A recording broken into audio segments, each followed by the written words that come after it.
Tanse. Greetings from Alberta, from the Treaty 6, Treaty 7, Treaty 8 traditional territories.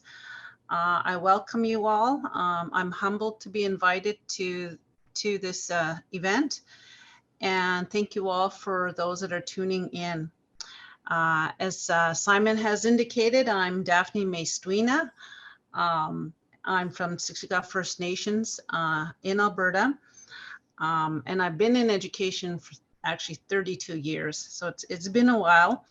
I am the superintendent with the Mai'Stoina Tribal Council Education Authority, and before I get started, I just want to thank Mike Mitchell for the good words and invocation to start this session off in a good way, and also to the first case study, Heather, very inspiring, and thank you for sharing the wonderful work that you're doing, and also for the other panel presentations. I thank you for your wisdom and knowledge that you've shared today. So I'm just going to take you on a journey of five small semi-remote First Nations and how we developed our education authority. And I always think of us as that little train that could, that story where we, there was many obstacles, and but through it all, we persevered and have come up with an authority that's nationally recognized, and I guess the journey of how we developed this through partnerships and relationships all the way. So with that, I just want to share who we are. Mai'Stoina Tribal Council is comprised of Loon River First Nation, Lubicon Lake Band, Peerless Trout First Nation, Whitefish Lake First Nation, and Woodland Cree First Nation. Services and supports were provided by the Tribal Council prior to the Education Authority, and they were not limited to health, training, and education. So prior to us becoming an authority, the Tribal Council provided tuition and education service agreement supports, advice and assistance to the band operated schools, and we had partnerships with Northland School Division where we shared second level services with 6 First Nations and 4 Métis settlements schools. Next slide, please. So just to give you an idea of the area that we provide service to, this slide shows our geographic span, KTC First Nations and the 6 KTCA schools. We just actually have another one, which is an outreach, and they fall within a geographical territory of approximately 8,200 square kilometers in northwest Alberta. So you can see in the picture of Alberta, you see the area that we provide that's comprised of KTCEA. Next slide. In 2015, I was just hired then. I think that August I was hired, and they had just signed a letter of intent, and they were going to work towards establishing an education authority. And they developed the work plan through an education committee. And that work plan included developing a governance structure, an administrative structure, incorporations as a legal entity, and engagement with the community. And so this comprised of 2 First Nation reps from each of the 5 First Nations. And so through that fall, we worked hard on what was a vision. We started off from scratch, and we said, what is it that you want out of this authority? We wanted to ensure that they, from the First Nation levels, they determined how they wanted to be in terms of operating as an education authority.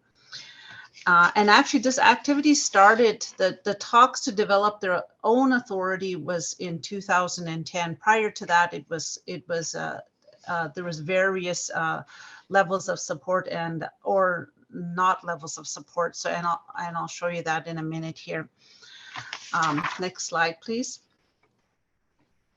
So in that winter, we also signed an agreement with the government of Alberta, and this was in February, after the letter of intent in 2015. And this agreement included provincial enhancement funding for 10 years to assist in the establishment and implementation of the Education Authority.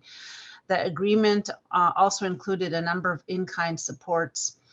The framework agreement with the government of Alberta helped to pave the way to the federal agreement that we eventually signed. And prior to this, the federal government claimed that we were too small, that we could never operate as an authority. We did not fit into their mandate of what they thought was an education authority. It was because of this agreement that we had with Alberta that the federal government actually came to the table, and which later led to the first REA that was signed in Canada.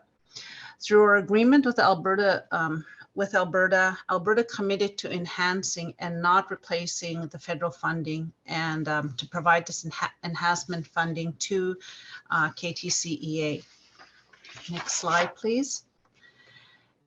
In 2017 and 18, KTCA established where we worked with this 10-member committee throughout that whole year, working with each of the First Nations, doing community meetings, meeting with the elders, and we would bring everything back. This is what this committee came up with. This is what we found out. We would then present it back to the communities. They would then, we'd have meetings with the parents and elders and community members and leadership, and they would provide further direction. Then we would take it back. So this kind of happened through that year. And then by that next year, they came together as 5 First Nations leaderships, and they voted on it, and they established the authority, and we became established as a legal entity. And soon after that fall, we took over the 3 band operated schools: Clarence J. Cox, Cadott Lake, and Atikamekw. In 2018 and 19, we took over the administration of the 3 remaining First Nations schools: Little Buffalo, Peerless Lake, and Kateri. And since then, KTC has provided kindergarten to grade 12 education for approximately 1,100 students located in the 6 First Nations schools. Next slide, please. So KTCA leadership played a key role throughout the REA process, the Regional Educational Agreement. Our leadership remained adamant on creating our own system and ensuring the United Nations Declaration on the Rights of Indigenous Peoples was front and center in the negotiations with the federal government, particularly Article 14, which states that Indigenous people have the right to establish and control their own education systems and institutions providing education in their own languages in a manner appropriate to their cultural methods of teaching and learning. So the formal signing of the REA took place July 18, 2019 at Woodland Cree First Nations, and you can see when that happened with all the 5 chiefs. However, we did sign it in March, but we did a formal signing ceremony in July. A new federal funding formula was applied based on provincial funding framework with specific adaptations for KTCA to consider northern, remote, and linguistic factors. Next slide, please. So what's the REA and what is it not? So it was a vehicle for us that was more flexible and equitable funding model to better support the K-12 students. It defines the roles that KTCA would play, KTC, and Canada. It acknowledged that continued discussions are needed in other areas that warrant additional federal funding. There are a number of matters that we continue to discuss with ISC about which may result in amendments to the funding model. This included areas such as language and culture, transportation, and operation and maintenance, for example. The REA does not describe every single aspect of a funding model, nor does it describe specific initiatives that KTCEA may undertake. This agreement does not deal with post-secondary, nor is it a self-governing agreement. However, that's not to say that we support the treaty right to First Nations education and support lifelong learning. Next slide, please. So what does this mean for KTCEA? KTCEA member nations believe that through the REA, Canada can take steps to uphold the spirit and intent of the treaty right to education by properly funding an education system led and controlled by our First Nation communities that is based on the Nihiyawiwin values and beliefs. Through this process, we repatriated schools that were previously operated and governed by a provincial school board. In the REA, education was pulled out of the KTC multiple year agreement and funded separately. Funding is provided from Canada to the Kitaskinau Tribal Council, then to KTC through a sub-agreement that does not have no administrative fees taken out of it. A new federal funding formula was applied based on provincial funding framework with specific adaptations for KTCA to consider the remote northern and linguistic factors. The REA emphasizes the importance of reporting to the community annually. The community report that is developed is a single report provided to the community, to Alberta, and to Canada. The REA includes a clause of the paramountcy of REA over ISK policies and guidelines. So they can't come up with a policy and say they're going to cut funding to us that might be applied federally. The REA protects us from that. The opener clauses in the REA is to continue discussions on potential further funding enhancements and third level services. Like many First Nations across the country, we continue to be in discussions and negotiations with the federal government on things like operation and maintenance and transportation funding. Next slide, please. So this kind of demonstrates, this slide here, the complexity of education prior to the creation of KTCEA. We had multiple service providers providing multiple services to students. This created confusion, inequities, and inconsistencies between our schools. For example, a principal from one school would not know what services was available to them and who to contact. Some schools had very limited services and resources. And you can see how provincial school districts, Treaty 8, were providing certain services to some, and Tribal Council was assisting as well. So today, we now have a system with the creation of the Education Authority where there was many benefits for the students and the communities. We have a stronger organizational structure and a governance structure led and controlled by First Nations and was created to better support each of the schools and students. It created an economy of scale that opened up many new services and supports to the students. With this model, we have centralized finance, information technology, transportation, operation and maintenance, and HR, among others. Collectively, this results in huge cost savings that can then be invested in better supporting our students, including second level supports. And we'll go into the second level supports in greater detail a little later in this presentation. Next slide. So in terms of governance, KTC is governed by a board of directors composed of representatives from each of the 5 KTCEA First Nations communities. The board is comprised of three representatives from all 5 First Nations. So we have 1 chief and 2 councillors, so a total of 15-member board. The board is guided by a governance policy manual, which provides direction to the board, the superintendent, and the staff. And to ensure the strength of our governance, a board mentor was hired when the Education Authority was in the early stages of formation. We also had actually hired a board administrative mentor that assisted us in the development of our central office. And we've continued to bring in consultants and people of expertise as the need arose. KTCA receives the guidance and oversight from KTC, the Tribal Council. The governance structure was designed to ensure that each First Nation can have the benefits that come from a single education authority while ensuring that each nation continues to have local autonomy. Next slide, please. So in 2019, the KTCA Board of Directors met and approved a multi-year strategic plan which defines the direction, goals, and priorities for the organization. The vision, mission, and values of the KTCA were developed as part of the strategic plan.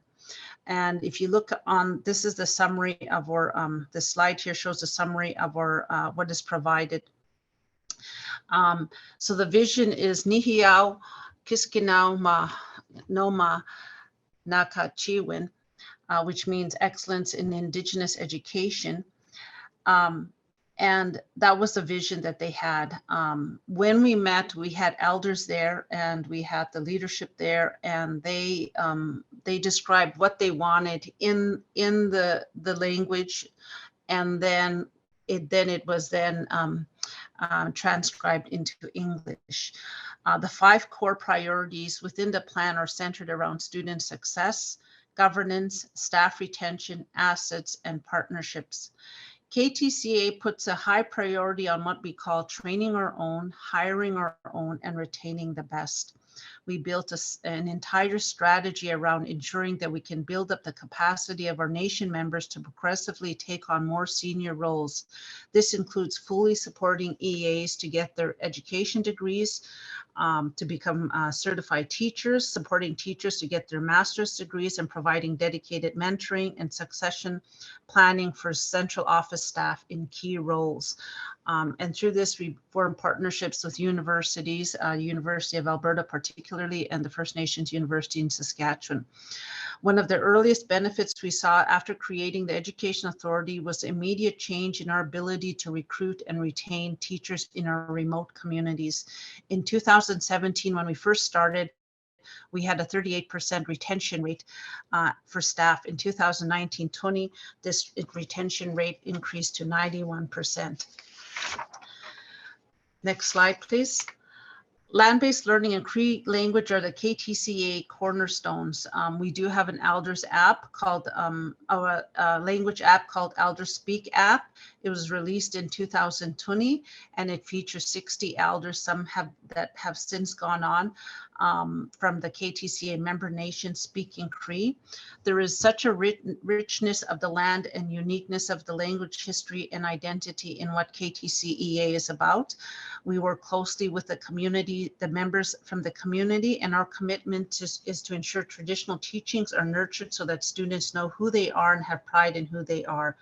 KTCA students have access to Cree language instruction, and we're taking steps to ensure that preservation of our Cree language and increase in language proficiency. KTCA provides land-based learning programs and outdoor experiences that incorporate and transfer Cree language beliefs and attitudes and skills. Some of the teachings include trapping and skinning, hunting, traditional meal prep, snowshoeing, and dog sledding. This year, we hired a Cree language strategic specialist for the superintendent office to incorporate Cree language throughout the organization, including the central office. Next slide, please. We use land-based learning throughout our education programs and offer camps, video lessons, and challenges. We have a land-based learning campsite called the Mi'Kwapiganni Cultural Preserve at Lubicon Band that all KTCA schools can access, and we entered into agreement with Lubicon Band First Nation for that access. Additional camps in other First Nations are also being developed. The photo here shows an example of the resources we have developed to use with land-based learning for language development. We created 3 land-based learning how-to videos and books on how to set up a teepee, how to ride a horse, and how to dog sled. The videos and books are in Cree and English and help students learn to structure and tell a story in sequence orally, and then in a structured writing guide and a final writing assignment. I'll now share a video about our land-based learning camps that was filmed in fall 2020. Kim?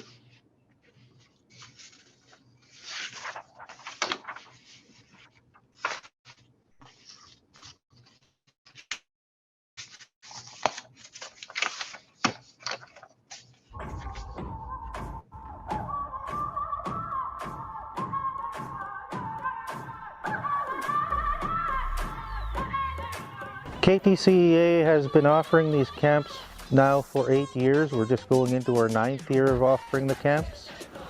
And we started out with 1 camp per year, and we're now at the point where we are comfortably doing 13 camps per year. The land-based learning camp has always been part of our Indigenous communities. It is a way to connect back to the land. And the students get an opportunity to experience learning through nature and science in the natural environment out on the land. There was a lot of cultural aspects that were being lost, the language, the traditional land use. So in discussions with our elders, our leadership, it was decided that we needed to go back to a traditional way of learning for our kids.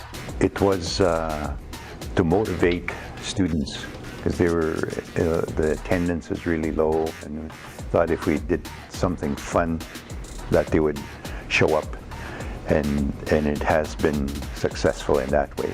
I think it promotes critical thinking skills. It's in a stress-free environment. They have the opportunity to do their own fun stuff that they really want to do. In the conventional classroom, what we've been experiencing with our students is they come with a lot of socioeconomic issues, they come with emotional issues, defiance, and we find that when we get those kids out here at camp, a lot of those issues we're not seeing displayed as much as they are in the conventional classroom.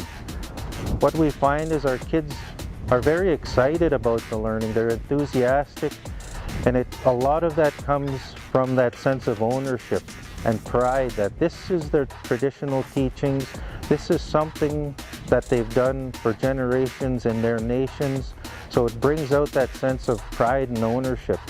We'd like to eventually have the KTC curriculum that's going to be land-based learning, and it's going to tie to all of the subject areas within the Alberta curriculum.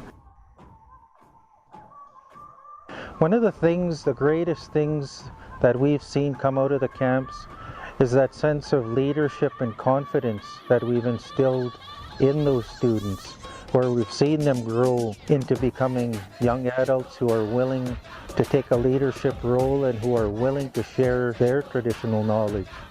As KTCEA has developed a strong land-based learning program, and what we're seeing now is a building interest not only in our Treaty 8 country, but throughout Canada, where people are becoming more and more interested in what we're doing, looking for guidance, and we're always welcome anybody to come out and learn from us, more importantly learn with us, because as the Hiawak, as Cree people, we are always about sharing knowledge with one another, and that doesn't matter where you come from.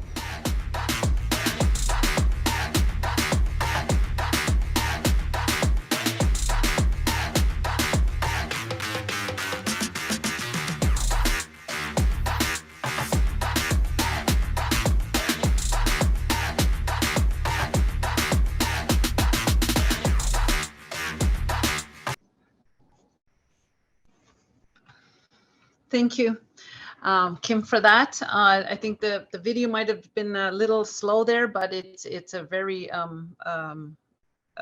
it's a video that we take great pride in having, featuring and showcasing our students out on the land. So thank you for listening to that. I'll just go on. I know we're a little bit over time, and so I'll try to summarize what we're about. We created an authority that meant that we could have First Nation driven, common, consistent curriculum. We're developing curriculum on treaty education, First Nations history, and residential school history for all our grade schools currently, grade level, sorry. Prior to the creation, our second level services were limited and funding was inadequate. The funding we now have allows us to have extensive second level services that addresses the needs of our students more fully in literacy, numeracy, sports programming, school nutrition, early childhood education, mental health, career and technology studies, speech and language programs, amongst others listed on this slide. Every one of those second level services must embrace the values of First Nation communities and must be responsive to the communities we serve.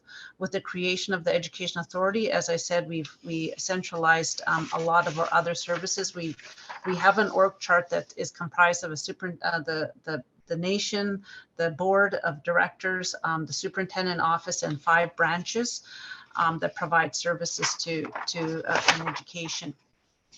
Next slide, please. So KTCA, as I mentioned, oversees 6 schools, and we've just developed the 7th one this year. And we have a total student population currently of 1,130.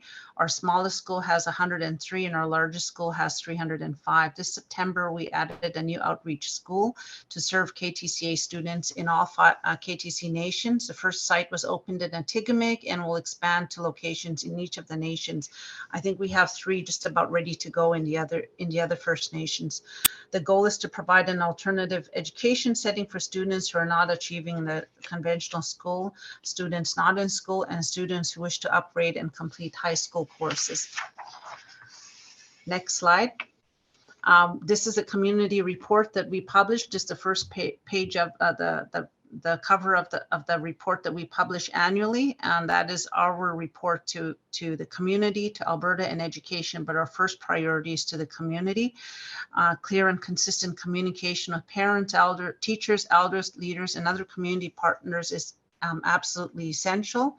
And this slide shows our report from this last year. Once completed, it's posted on our website. You can view the other one as well. We do have everything posted on our website, on the ktcea.ca website. This eliminates the multitude of reports we used to have to do. And so this is the highlights for this last school year. And we do have now full day K4 programs. We had 26 high school grads. That was double from the year before. Draft K to 9 KTCA Common Consistent Curriculum was developed, and it reflects Cree language, ways of knowing, and land-based learning. This is used now in all our schools.